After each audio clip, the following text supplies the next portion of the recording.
Estás entrando a Se Desnuda la Piel podcast. Bienvenido.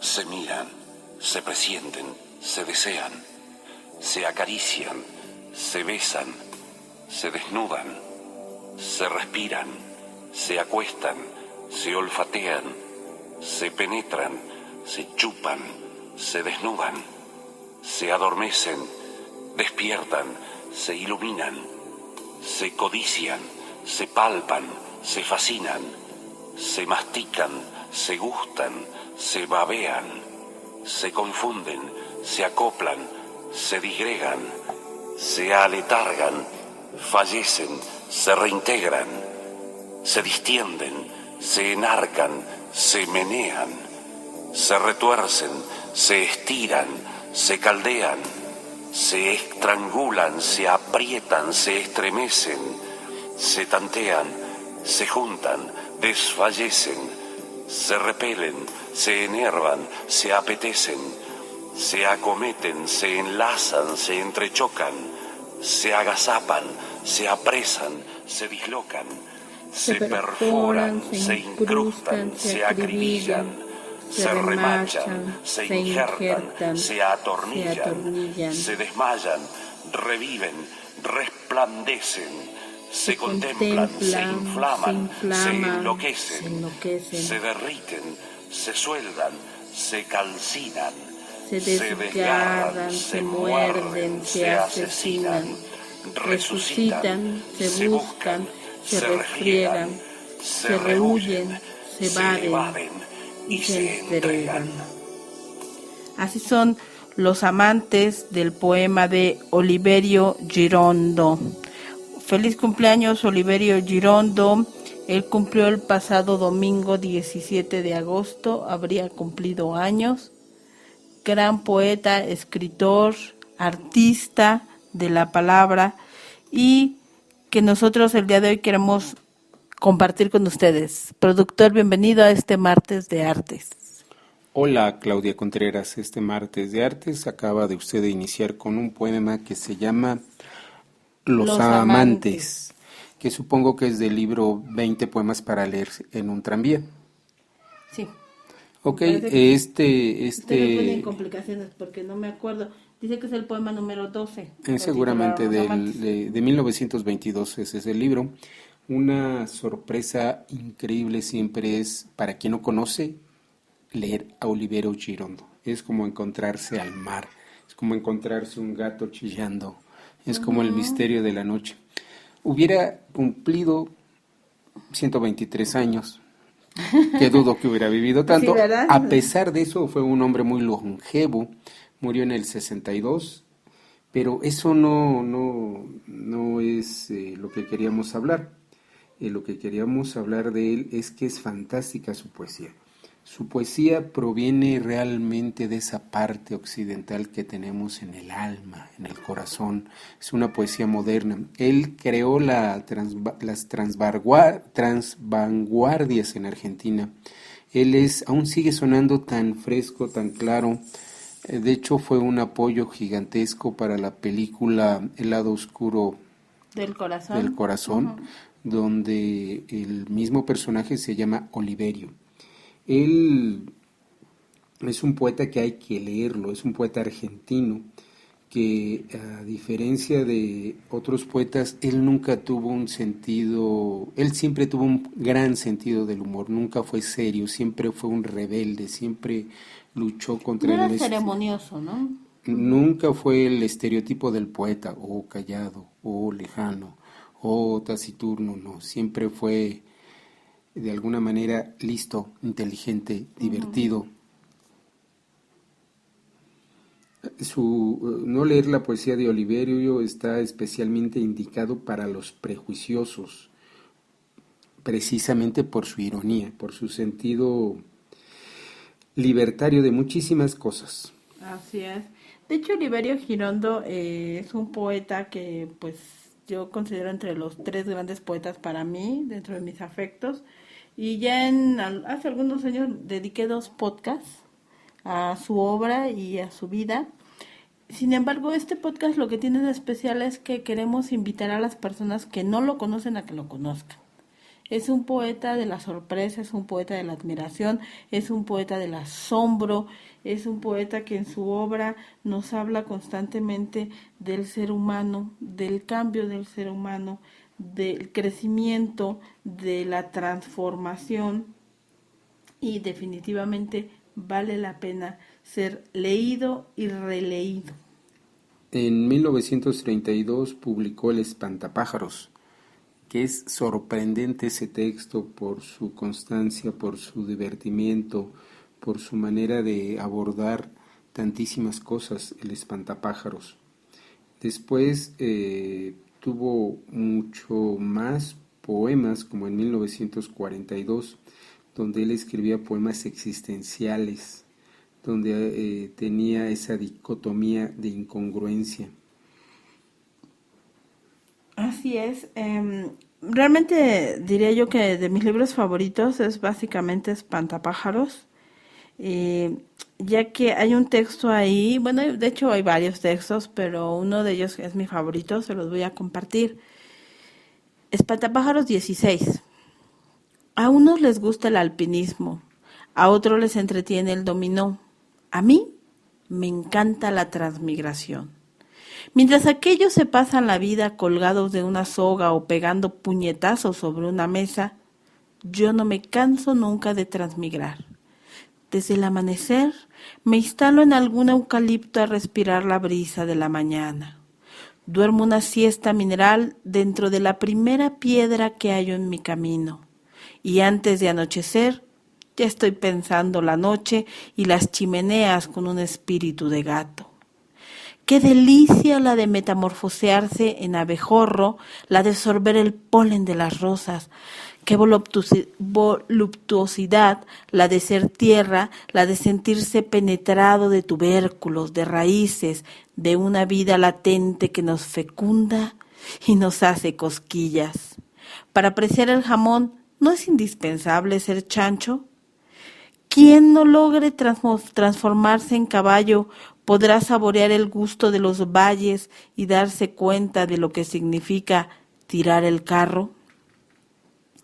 Poseer una virgen es muy distinto a experimentar las sensaciones de la virgen mientras la estamos poseyendo.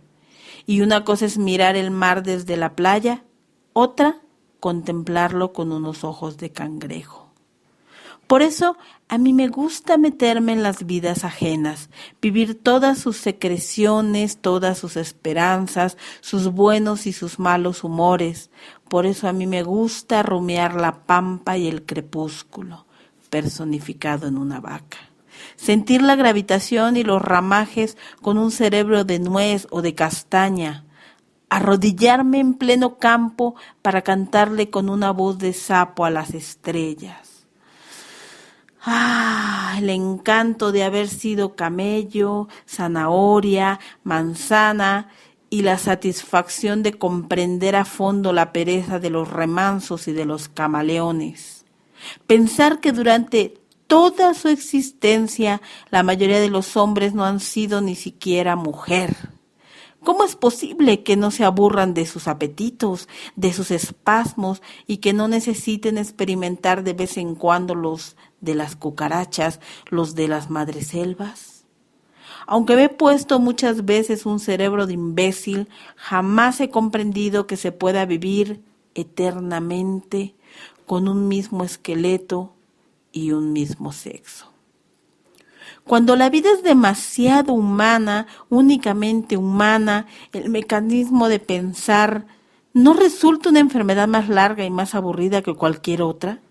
Yo, al menos, tengo la certidumbre que no hubiera podido soportarla sin esa aptitud de evasión que me permite trasladarme a donde yo no estoy, ser hormiga, jirafa, poner un huevo y lo que es más importante aún, encontrarme conmigo mismo en el momento en que me había olvidado casi completamente de mi propia existencia. Fantástica poesía. Una de las cosas increíbles que hizo Oliverio Girondo era saber reír. Con su humor irrumpe en la poesía argentina como un pedo en misa, un chiste verde en un velorio, un codazo en el desfile. Se da y se concede. Su humor ingenioso. Se caga en todo, en la irreverencia. Se celebra el adulterio y la Virgen María con la paloma sacra de Verona y la provocación iconoclasta que picotea los bordes y los tabús. Él celebra la vida. Muchas veces hemos hecho podcasts o hemos oído podcasts que son excesivamente formales. Aprender a tener, yo creo que la lucidez y la madurez de este artista, de este poeta, es saber vivir, saber contarnos, saber unir nuestra existencia mundana, corriente, en que huelen los pies, en que uno se echa gases, en que tiene hambre, con la pureza de mirar el universo y la luna. Y ese es el gran salto de Oliverio, por eso sigue tan vigente, porque él nunca se lo tomó en serio. Sin embargo, su trabajo lo hacía muy serio. Y una precisión, él murió no en el 62, fue en el 67, 24 de enero del 67. Fue un hombre muy longevo, porque prácticamente atravesó el final del siglo XIX y la parte más sorprendente del siglo XX. Vivió la Primera Guerra Mundial, la Segunda Guerra Mundial, vivió los principios de muchísimas cosas, por eso fue tan importante, por eso su poesía desde 1932, bueno, desde los 20 que empezó a publicar, y desde antes tenía esa contundencia. Un hombre extraordinario. Un gran artista.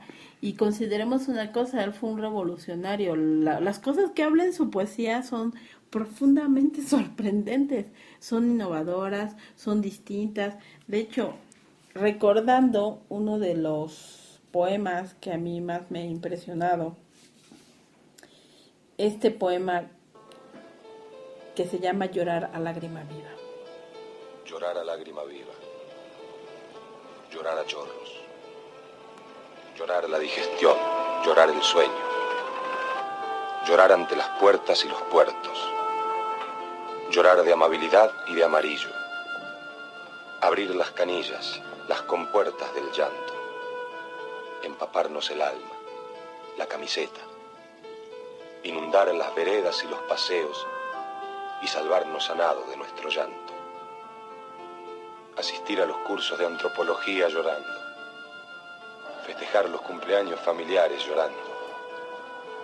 Atravesar el África llorando. Llorar como un cacuy, como un cocodrilo, si es verdad que los cacuyes y los cocodrilos no dejan nunca de llorar. Llorarlo todo, pero llorarlo bien. Llorarlo con la nariz, con las rodillas. Llorarlo por el ombligo, por la boca. Llorar de amor, de hastío, de alegría. Llorar de frac, de flato, de flacura. Llorar improvisando, de memoria. Llorar todo el insomnio y todo el día. Llorar, sentir, vibrar, vivir. Yo siento que el gran legado de Oliverio Girondo es ese. La vida no es la apariencia, la pose. La vida es vivir, llorar, vomitar, yo la creo flatulencia, el olor, la vida, la naturaleza. Reconcilia el mundo con el hombre. Sí.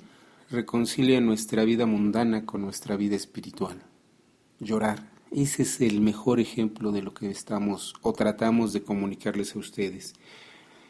Sí, nació el 17 de agosto de 1891 y murió en el 67. Sí, hizo una obra importante. Sí, es un artista argentino, un poeta cabal, sorprendente, pero eso no nos sirve de nada si no lo vamos a encontrar, si no lo vamos a leer, si no lo vamos a llorar, como él dice. Una de las cosas que me dejan a mí cuando